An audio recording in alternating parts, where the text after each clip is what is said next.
Hər vaxtınız xeyir olsun, hörmətli tamaşaçılar. AZTV xəbərin saat 14 buraxılışını təqdim edirik. Studiyada Mümtaz Xəlilzadədir. Başlayaq anonslarla.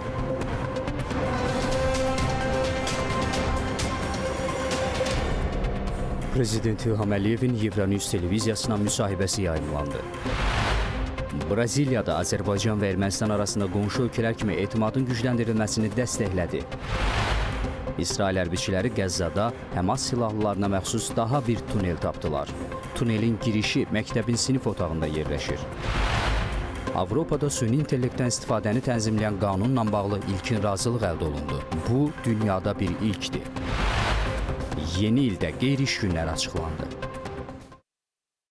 İndi isə ətraflı təqdim edirik. Prezident İlham Əliyev noyabrın 23-də Radio Televiziyasına müsahibə verib. Müsahibə bugün Euronews'da yayımlanıb.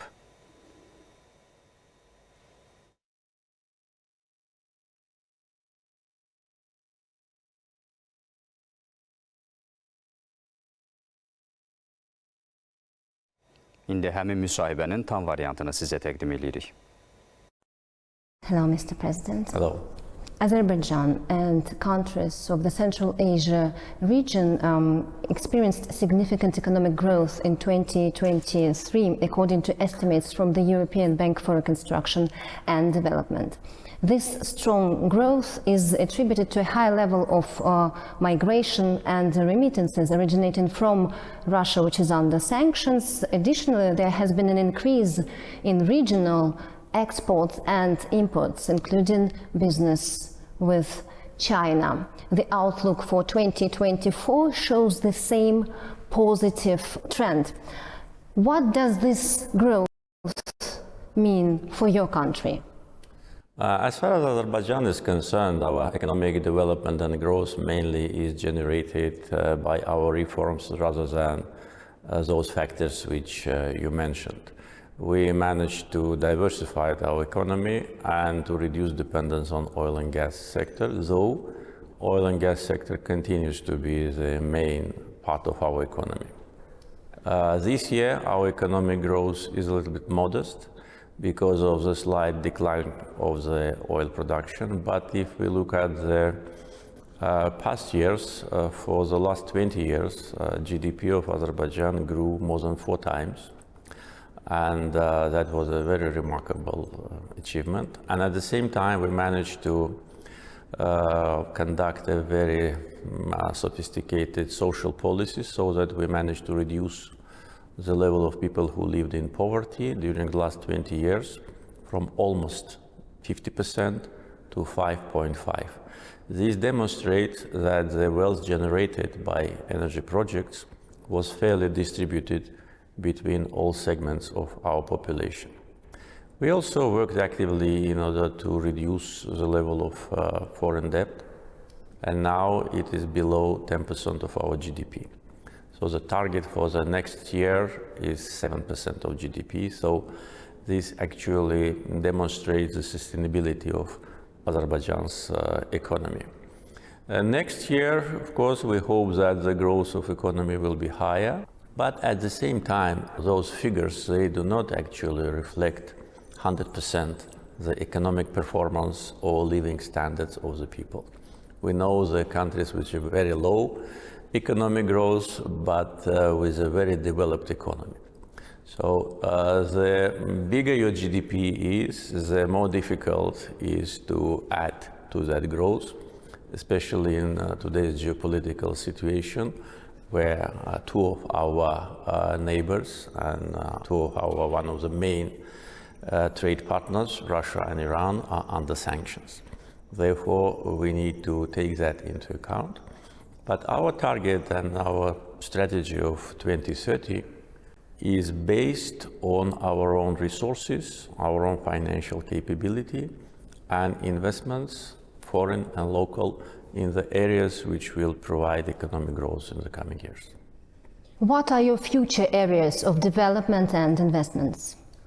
As far as the governmental policy is concerned, our state investment program mainly will be directed to the liberated areas of Karabakh and Eastern Zangezur. First, because we need to resettle former refugees as soon as possible. according to our plan, by the end of 2026, we plan to resettle more than 140,000 people. And for that, of course, we need to invest largely in infrastructure and housing projects, and also social infrastructure projects. At the same time, this area, which has been for 30 years under occupation, possesses a big potential in the area of agriculture, hydro energy, solar and wind energy, and tourism. So that will be a main area of the state investment program. With respect to foreign investments, of course, investments in fossil fuel projects will continue because there is a big potential in Azerbaijan with respect to resources and big demand in Europe for Azerbaijani gas, growing demand. But very remarkable development is related to renewable sources of energy. So I think this will be the main direction of direct foreign investments. We already last month inaugurated the biggest in the region, 230 megawatt solar power plant, fully invested by foreign investors, and up to 10 gigawatt of solar and wind power generation is planned to be implemented within the next 5-6 years. So I think these will be the main areas of investments, along with our agenda on digital transformation. Do you see competition in your region, or rather a cooperation? Well, as far as Azerbaijan is concerned, I see cooperation, and that is mainly because of the policy of our country. We always wanted to protect Azerbaijan from any kind of a rivalry, from any kind of a geopolitical struggle or battle between big powers, and I think we managed to achieve that. So Azerbaijan is considered as a reliable partner to many international actors, big international actors, and we see a real result of that cooperation, because if we look at the energy development in Azerbaijan, you'll see a broad international presence. If you look at the transportation sector, you'll see that both corridors, south, north, and east-west, crosses our country, and our neighbors are benefiting from that, many countries in different regions also. And if you see at the situation with respect to the political development also, Azerbaijan is a country with independent foreign policy, which conducts its policy based on national interests.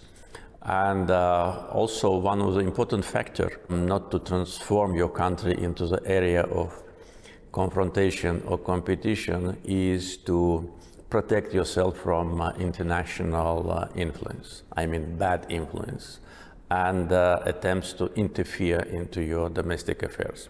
So we successfully managed to diminish these risks, and that's why Azerbaijan now is a country with a big international potential, good international reputation, and a country which managed to attract more than $300 billion of investments during the last 20 years. Energy supply has been a major topic for Europe over the last 2 years. What is your outlook for your country's energy business? Well, our energy development transformed from oil to gas. At the same time, oil production and export still is an important part of energy security for many countries. But the completion almost 3 years ago, the major gas infrastructure project, Southern Gas Corridor, which is an integrated pipelines system of 3,500 kilometer length, it created opportunity for Azerbaijan to increase the geography of its gas supplies. Today we export gas to Georgia, Turkey, Greece, Bulgaria, Italy, Romania, and we signed contracts with Hungary, with Serbia, and also Albania also will be part of our gas distribution plans. So you see how many countries in Eurasia, mainly European countries, are our partners. And demand for Azerbaijani gas is growing.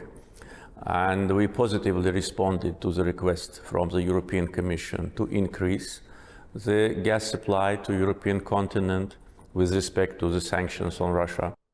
And this will continue to be an important part of our business. At the same time, I already mentioned the renewable sources of energy. We have a very windy weather today in Baku, which is actually the normal weather condition, and we have a huge potential of wind, especially in the Caspian. So 10 gigawatt of solar and wind power generation projects have already been signed as contracts and MOUs. So that will allow Azerbaijan to have a very smooth transition from fossil fuels to renewables, at the same time to provide European consumers with green energy. And what are your concerns about the risks to your country's economic development? Frankly speaking, I don't see any risks because so far our economic development was very positive, even in a much more complicated geopolitical situation. Even during the times of occupation, our economy grew. And now when we totally restored our territorial integrity and sovereignty, and we are implementing a large-scale economic reforms which allow us to accumulate more funds into our budget. We have conducted a very successful reforms in the customs and taxes administration issues. We created a corporate management system in all our state-run companies, and we see the benefit of that.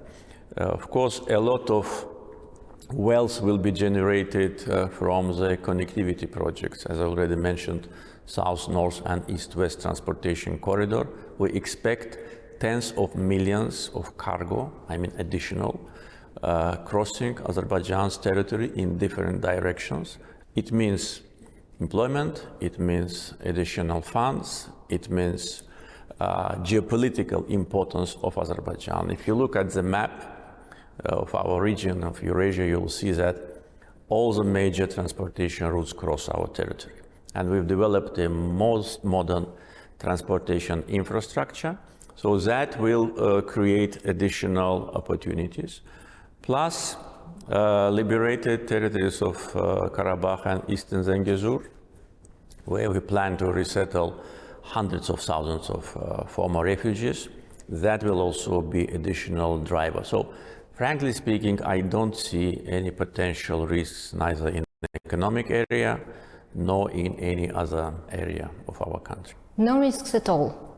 For today, I don't see. Maybe potential risks may come from beyond our borders. Inside Azerbaijan, we don't have it. We have a very stable political system. We have a very based unity of our people, especially after the historical victory liberating our occupied territories. Our economic performance is successful. Our economy is self-sufficient. We do not depend on foreign loans. As I said, next year it will be 7% of GDP only. And if you look at our hard currency reserves and foreign debt, you'll see that our hard currency, 10 times is bigger than the debt. So in other words, we can within 1 month level our foreign debt. So not many countries in the world can do this. And the self-sufficient economy with good political connections with the major international actors and the political stability and unity in the country. So all these factors demonstrate that internal risks we don't have. External, yes, but that will depend on the situation beyond our borders. We have war beyond our borders to the north. We have an unstable situation in Middle East. We have potential tensions in the neighborhood. So that could be a potential risk for Azerbaijan. For that purpose, we need to pay bigger attention or more attention to the protection of our borders, so that our borders are open for friends and closed for those who want to do something harmful. Okay. How a SPECA program is important for the economies of the participating countries? Well, SPECA program today commemorates its 25th anniversary, and we decided, and I am grateful to our colleagues from Central Asia that supported our initiative to hold summit, which is the first summit in the history of SPECA program. Actually, this program is based on the economic interaction between Central Asia and Azerbaijan, which today we see the new dimension of that interaction. And if you look at the economic data, if you look at the dynamics of the bilateral visits, you will see that during the last 2 years, active interaction between Azerbaijan and all the Central Asian countries, and also between Central Asian countries, is unprecedented level, high. So this really is a new reality, and we need to capitalize on that. We have excellent relations with all countries of SPECA. We have a lot of investment projects now, Azerbaijan investments in Central Asia, Central Asian investments in Azerbaijan. We have connectivity projects of East-West Trans-Caspian transportation route, which for Central Asian countries is now one of the most attractive transportation connection with Black Sea, with Mediterranean, and with Europe through the integrated connectivity projects. And we see a lot of positive dynamics on the political track, because countries of SPECA in this difficult geopolitical situation today demonstrate stability. And this is one of the most important factors, because without stability, there's no investments, no economic development, and no security. So if you look at today's SPECA members, you'll see that Central Asia and Azerbaijan is an area of geopolitical stability, though the risks are just next door. And for countries of Central Asia, these risks are even higher than for Azerbaijan. So this must be taken as an important factor of success of these countries. 25 years ago, all of us, we were in a completely different situation with respect to the economic development, large-scale social problems, and also we were just in the first phase of our journey on the path of independence. So now we can already report about the success. And we organized an exhibition in Baku Expo Center. I think it is very illustrative to demonstrate what our countries, it's a small part of our achievement, but nevertheless, very illustrative demonstration of what we have done. Azerbaijan foreign policy priority, one of the priorities is more active cooperation with the countries of Central Asia. And we consider the summit, SPECA in Baku, as one of the factors which is part of that policy. Azerbaijan's strategic geographical position between East and West places it in a pivotal location. What is the country's strategy on the international stage? Well, on the national stage, we will continue to conduct independent policy. We are, for the 4th year, chairing the second after United Nations International Institution non-aligned movement. We, according to the overall opinion of many member states, 120 member states, Azerbaijan played an important role in bringing a new dimension and dynamics to non-aligned movement. We made a lot of steps on institutional development of non-aligned movement, creating a parliamentary platform, youth platform, working on the creation of the women's platform. We were very active on COVID pandemic issue, providing assistance to more than 80 countries. So our chairmanship in non-aligned movement allowed us to demonstrate our policy, our capability, and our chairmanship, by the way, was extended for 1 year by unanimous decision. 120 countries, not all of them are in good terms with each other, but when it comes to Azerbaijan, all of them unanimously supported us. So this, I think, is the best demonstration of international support. Sometimes when some politicians talk about international community, they mean only maybe several dozens of countries, but international community is more than 200 countries. And majority of those countries support Azerbaijan. This is only one dimension. Our relations with our neighbors are well balanced and based on friendship and mutual interest. Our relations with European institutions also have its own positive dynamics. I already mentioned energy projects, how we support Europe when Europe asked us to provide that support. And we did it because we always try to help those who ask us for that. Our relations with Muslim countries is an example of solidarity and partnership. Azerbaijan is considered as one of the most active members of Islamic cooperation organizations. So this covers actually almost all the members of international community, and our policy always was aimed at providing support when somebody needs it and to demonstrate a friendly approach to all the countries. And now, after restoration of our territorial integrity and sovereignty, the ability of Azerbaijan on international arena, of course, will be much bigger.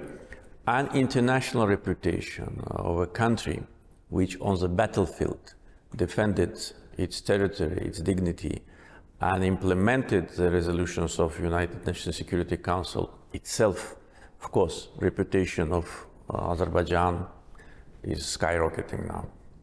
In an interview with Euronews back this summer, you said that you hoped that peace between Armenia and Azerbaijan can be achieved by the end of the year. Do you still maintain this position that peace can be achieved, especially after tens of thousands had to leave their homes? And what is next for the dynamics of this region? Well, yes, I was optimistic about the timetable because we exchanged several times with Armenia the comments on the original draft peace treaty which Azerbaijan elaborated itself. And after that, there have been 6 times of exchange of comments between two countries. And when I was talking about that last time to Euronews, I hope that Armenia will not prolong the process of evaluation of our comments. We submitted the last comments to them on 11th September and received a response from them only 2 days ago. So almost 2.5 months they were evaluating the draft, which consists of several pages. What does that mean? That means that they want artificially to delay the process. Now, we are talking in the end of November, and of course the hopes for achieving peace and signing peace treaty by the end of the year are not very optimistic. But I think that the timetable is not so important. Important is the agenda of both countries. It was Azerbaijan who suffered occupation, ethnic cleansing. Million Azerbaijanis were deported by Armenian government, and devastation of the territory of almost 15,000 square kilometers. And nevertheless, we were the country which made a proposal to sign peace agreement and to start working on the delimitation. So Armenia now, after Karabakh portfolio is closed, I think will be more willing to come to an agreement with us. Because after restoration of our sovereignty and elimination of the illegal separatist regime in Karabakh, I think the main factor which prevented Armenia to be more courageous on a negotiation track don't exist any longer. So we will evaluate the latest proposals, which, as I said, we received 2 days ago, and we'll comment on that. In the meantime, we are maintaining the contacts on the working level between different officials and through different channels. And I think there's no alternative for peace. If peace agreement is not signed, that will be very bad for the whole region. We want region of Southern Caucasus to get rid of any risks. And of course, we want Armenia today and in the future never put under question our territorial integrity and abandon completely any territorial claims to Azerbaijan. So what are the conditions for peace to be achieved finally? Well, we elaborated 5 basic principles for which should be the basis for peace agreement.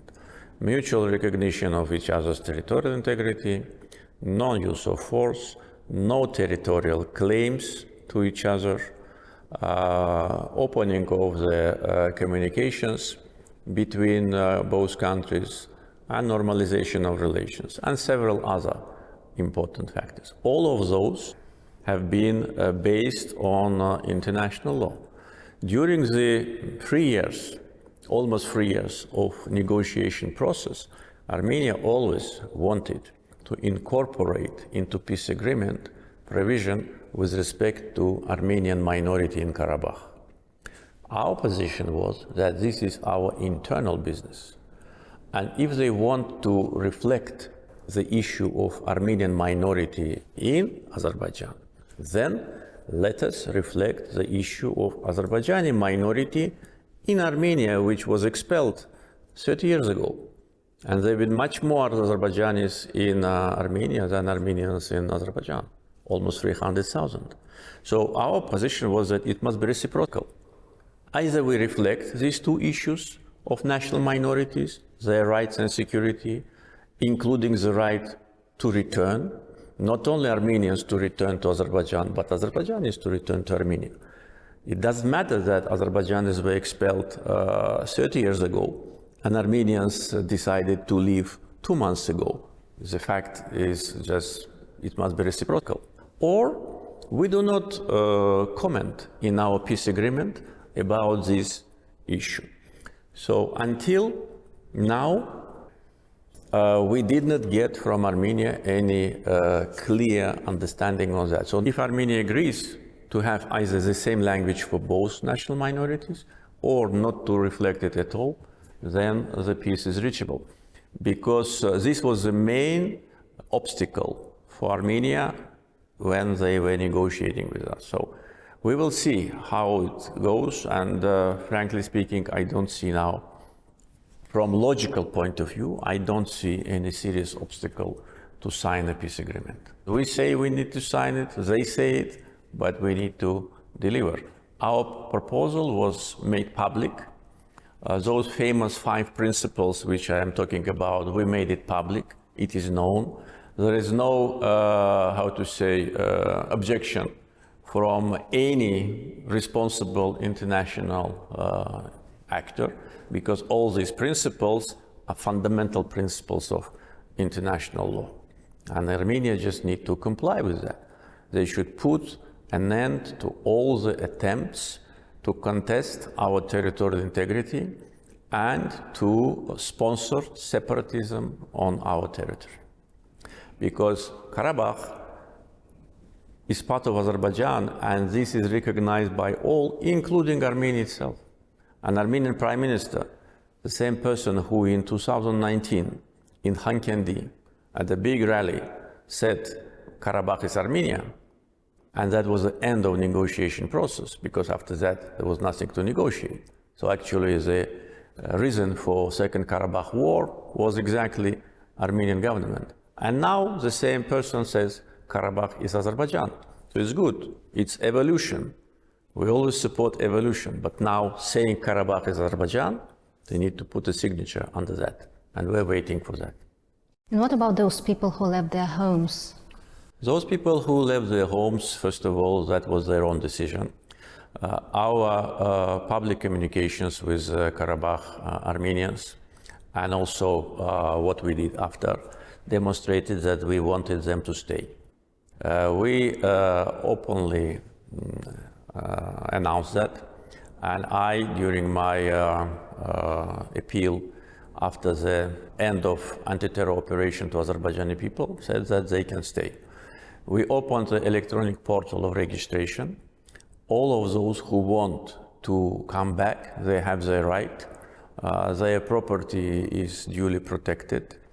All the historical and religious sites are duly protected. In order to come back, they need to comply with certain regulations. And I was saying that many months before the anti-terror operations, those who want to stay, they need to apply for Azerbaijani citizenship, because how people can live in Azerbaijan being a citizen of other country, either citizenship or work permit or residence permit. They cannot live in Azerbaijan saying that they live in so-called Nagorno-Karabakh Republic, because Nagorno-Karabakh so-called republic do not exist. They invented it in their dreams, in their mythology. And if they want to live in Azerbaijan as citizens of Azerbaijan, of course they can. Azerbaijan is a multi-ethnic country, multi-confessional country. We have many ethnic groups in Azerbaijan. Some of these ethnic groups, the number of these ethnic groups, people who belong to them, is much bigger than Armenian population in Karabakh. And all of them live in peace, they enjoy all the rights and security. And in our proposal to Karabakh Armenians, which was, by the way, published, we also covered their rights for their language, for education, religion, municipal rights. They can elect their representatives through municipal elections and continue to live there. The decision to leave was their own decision, and according to information which we now have access to, that was a deliberate act of former so-called leaders of so-called Nagorno-Karabakh Republic. There was no need for them to leave, but when they decided to leave, we could not stop them, and we provided maximum comfort for them to live in peace. Unlike Azerbaijanis, who either been killed 30 years ago or been deported, tortured, arrested, and some of them had to cross high mountains and were just frozen to death in those mountains. All that was documented en route. All that was also documented when Armenians of Karabakh region entered Armenia. So all was done in line with humanitarian standards. But again, coming back to the question, they can come back. Of course, they need to register in the electronic portal, which we opened and which is available, that they want to come back, they want to take Azerbaijani citizenship. Several of them already applied for citizenship, and it is now in the process. Some Armenians decided to stay in Karabakh, and now they've been taken care of by our Ministry of Social Protection and Ministry of Migration. They registered. Not completely everybody left, but in order to live in Azerbaijan, for instance, if you want to live in Azerbaijan, what should you do? You should get a work permit, residence permit if you want to live for a long time, or citizenship. So how can you live in Azerbaijan being a citizen of, say, other country? It's not possible. The same is here.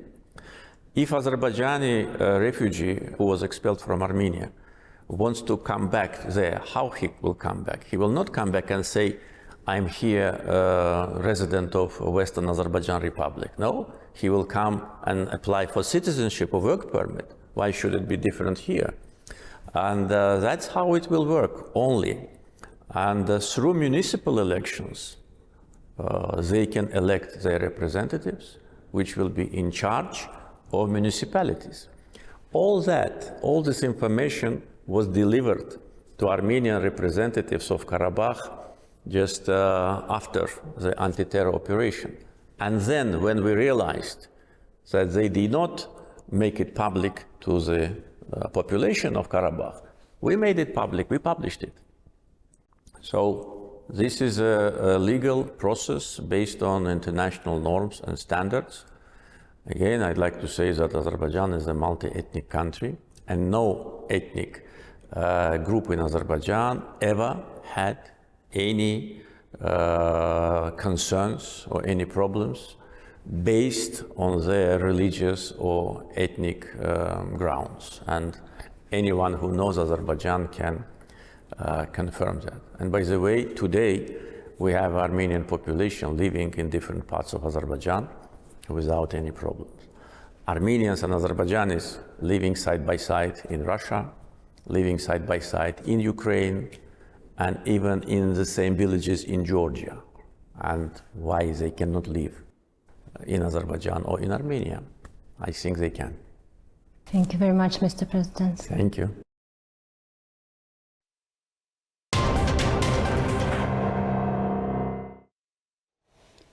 Azərbaycan Respublikası Prezidentinin administrasiyası və Ermənistan Respublikasının baş nazirinin aparatının yaydığı birgə bəyanata xarici ölkələrdən münasibətlər gecikməyib. Belə ki, Braziliya hökuməti iki ölkənin sülh sazişi əldə etmək niyyətlərini məmnunluqla qeyd edib. Birgə bəyanatda əksini tapan məhbusların qarşılıqlı azadlığa buraxılması, Ermənistanın Azərbaycanın COP29-a ev sahibliyi etmək üçün namizədliyini dəstəkləməsi müsbət hal kimi qeyd olunub. Braziliya tərəfi həmçinin Cənubi Qafqazda yeni dövrün başlanmasına təkan verən bu təşəbbüsə görə hər iki ölkəni təbrik edib.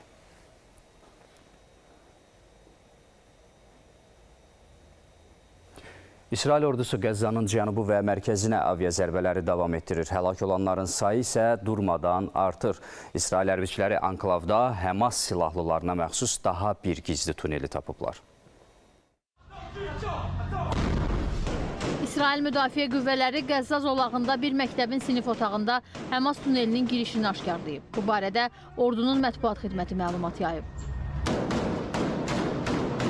Qəzzanın mərkəzindəki Şücaya məscidinə aparan tunelin girişi şəhər məktəblərindən birinin sinif otağının içərisində yerləşir.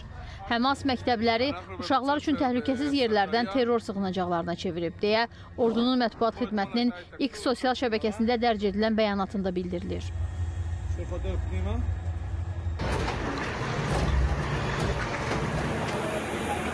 Qəzzada Həmasa qarşı hücumları intensivləşdirən İsrail ordusu anklavın cənubu və mərkəzinə yenidən hava zərbələri indirib. Fələstinin Vəfa Agentliyinin məlumatına görə İsrail hərbçilərinin Qəzza zolağındakı yaşayış məntəqələrinə son hava hücumları nəticəsində onlarla insan ölüb və ya yaralanıb. Təkcə Xan Yunisdə yaşayış evlərindən birinə indirilən avia zərbədə 10 nəfər həlak olub. Sakinlər baş verənlərdə Amerika Birləşmiş Ştatlarını ittiham edirlər.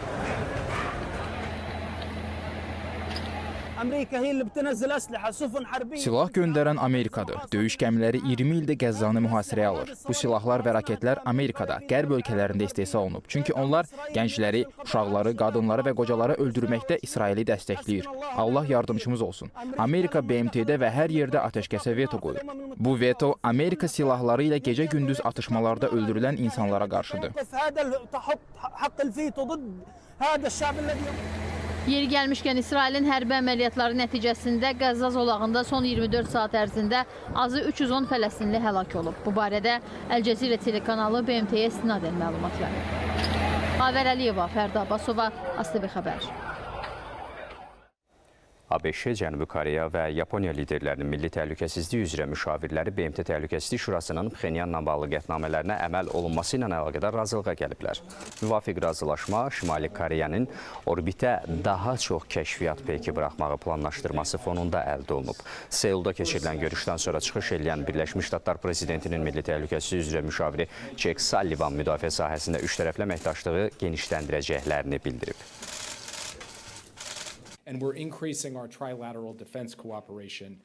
Biz müdafiə sahəsində, o cümlədən real zaman kəsiyində raket buraxılması xəbərdarlığı ilə bağlı məlumatların paylaşılması sahəsində üç tərəfli əməkdaşlığı genişləndiririk. Biz həmçinin kibercinayətkarlıq, kriptovalyuta, çirkli pulların yuyulmasından tutmuş məsuliyyətsiz kosmik və balistik raket sınaqlarına qədər Koreya Xalq Demokratik Respublikasından gələn təhdidlərə qarşı yeni üç tərəfli təşəbbüslərə başlamışıq. Söhbət Koreya Xalq Demokratik Respublikasından gedirsə, biz sayıqlığı itirmirik. Çünki o, beynəlxalq sülh və təhlükəsizliyə, eləcə də regional sülh və təhlükəsizliyə təhdid olmağa davam edir. Qvatemala Baş Prokurorluğunun prezident seçkilərinin nəticələrinin ləğvi ilə bağlı məhkəməyə müraciət etməsi ölkədə siyasi böhranı dərinləşdirib. Prokurorluq avqustda keçirilən seçkilərdə bir sıra qanun pozuntularının aşkar edildiyi, bu səbəbdən nəticələrin etibarsız olduğu qənaətinə gəlib. Ölkənin Ali Seçki Məhkəməsi isə seçkinin nəticələrinin qanuni olduğunu bəyan edib. Qurumun açıqlamasında deyilir ki, nəticələr rəsmidir və Konstitusiya Məhkəməsinin qərarı olmadan dəyişdirilə bilməz. İtaliyada xəstəxanalardan birində güclü yanğın insan tələfatına səbəb olub. Tivoli şəhərində qeydə alınan hadisə nəticəsində 4 nəfər həlak olub, 200 pasiyent təxliyə edilib. İlkin ehtimala görə yanğına qazanxanada baş verən partlayış səbəb olub.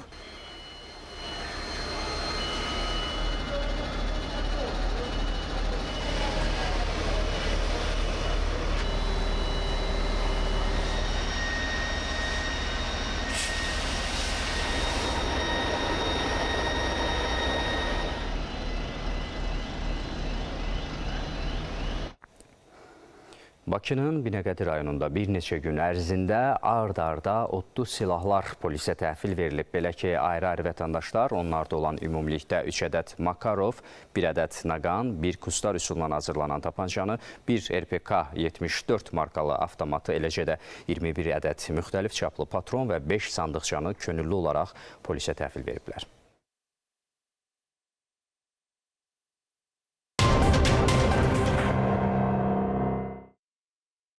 Moskvada AZTV Dövlət İnformasiya Agentliyinin təşkilatçılığı ilə Ulu Öndər Heydər Əliyevin 100 illik yubileyinə həsr olunan fotosərgi açılıb. Sərgi Heydər Əliyev Fondunun Rusiya nümayəndəliyinin nəzdində fəaliyyət göstərən Azərbaycan Mədəniyyət Mərkəzinə xeyli ziyarətçi toplayıb. Burada AZTV-in fotoxronikasında saxlanılan və ümummilli lider Heydər Əliyevin həyat və fəaliyyətinin müxtəlif dönəmlərini əks etdirən 50-yə yaxın unikal fotoşəkil sərgilənir. Sərgi bir ay ərzində fəaliyyət göstərəcək.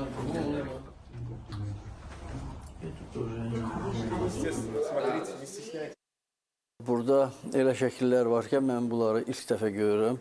Çox maraqlıdır və mən şadam ki, burada Moskvada belə gözəl sərgi təşkil olunub.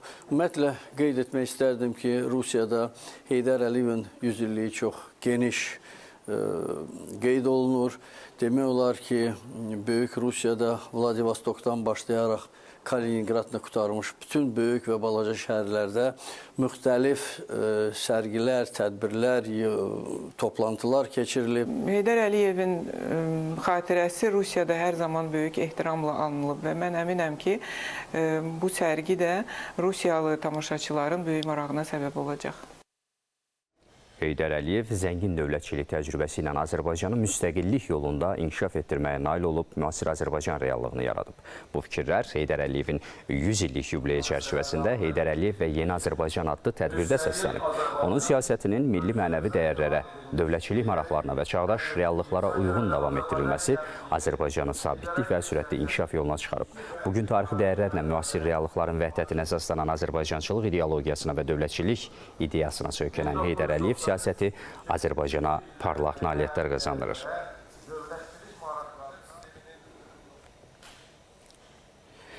Üç gün davam edən gərgin danışıqlardan sonra Avropa İttifaqı Şurası ilə Avropa Parlamenti arasında süni intellektdən istifadəni tənzimləyən qanunla bağlı ilkin razılıq əldə olunub. Bu barədə İspaniyanın Şuradakı nümayəndəliyi məlumat yayıb. Sözügedən təşəbbüsün məqsədi Avropa İttifaqında satılan və istifadə olunan süni intellekt sistemlərinin təhlükəsizliyini və cəmiyyətin fundamental hüquq və dəyərlərinə hörməti təmin etməkdir. Qanun layihəsi Avropa Parlamenti və Avropa İttifaqına üzv olan bütün ölkələr tərəfindən təsdiqlənəndən sonra qüvvəyə minəcək. These robots aren't assembling cars. They're the big attraction in Beijing's latest. Hörmətli tamaşaçılar, Avropanın ən böyük xəbər kanalı Euronews tamaşaçılarını Azərbaycan təbiəti və mədəniyyəti ilə tanış etməkdə davam edir. Kanalın növbəti reportajında Pirqulu Dövlət Təbiət Qoruğundan bəhs olunur. Euronews söz efirində yenidən Azərbaycandan bəhs edib. QSC-nin hazırladığı reportajda paytaxt Bakıdan 130 kilometr qərbdə Şamaxı yaxınlığında yerləşən Pirqulu Dövlət Təbiət Qoruğundan danışılır. Pirqulu mənzərələrindən zövq alan Euronewsun müxbiri qeyd edib ki, bu bölgə turistləri yalnız yürüyüş turizmi ilə yox, həm də sıx meşələri və fauna müxtəlifliyi ilə özünə heyran edir.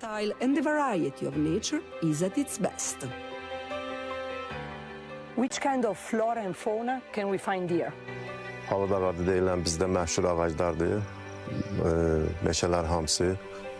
Sonra burada heyvanlardan ayı var, sonra canavar var, vəhşi heyvanlardan.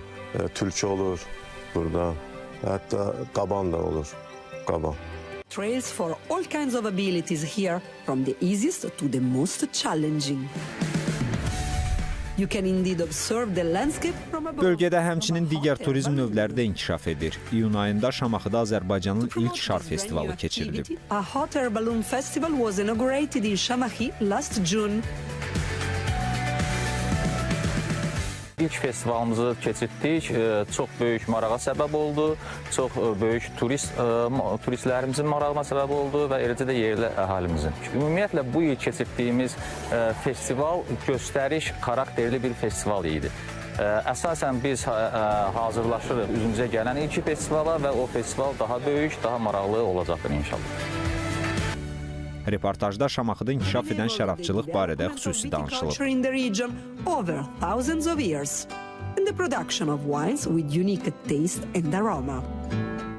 We are here at the peak of the harvest season. The time has come for me to get to work. Deməli, bu bizim yerli mədrəsə üzüm növümüzdür. Qırmızı üzüm növüdür. Bundan biz qırmızı şərab düzəldirik. Onun dadına baxa bilərsiniz. Okay, I try. Ətrafdakı təpələrdə müxtəlif növ üzüm yetişdirilir. Bölgədə məşhur şərabların və konyak istehsalı inkişaf edir. Buranın iqlimi və torpağı qədim dövrlərdə üzümçülük üçün son dərəcə əlverişli olub. Bugün həmin ənənə yeni bir dövrə qədəm qoyur. Yerli şərabçılar ölkənin ilk Avropa Birliyi sertifikatını almış şərablarını istehsal etməyə başlayırlar.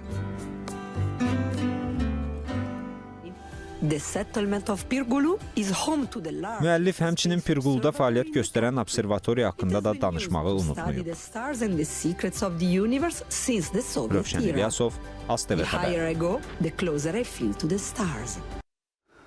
Turizmdən söz düşmüşkən, qarşıda bizi gözləyən bayram günlərində tətil planlarını düşünməyin tam vaxtıdır. Belə ki, artıq bayramda qeyri-iş günləri də açıqlanıb. Nazirlər Kabinetinin qərarı ilə yeni il bayramında 7 qeyri-iş günü olacaq. Bundan başqa gələn il martın 20-sindən 24-ünə dək Novruz bayramı, aprelin 10-u 11-i Ramazan bayramı, iyunun 16-sı 17-si isə Qurban bayramı ilə əlaqədar qeyri-iş günləri müəyyən edilib. AZTV xəbəri təqdim etdik. Diqqətiniz üçün təşəkkür edirik. Saat 16-da yenidən görüşəcəyik.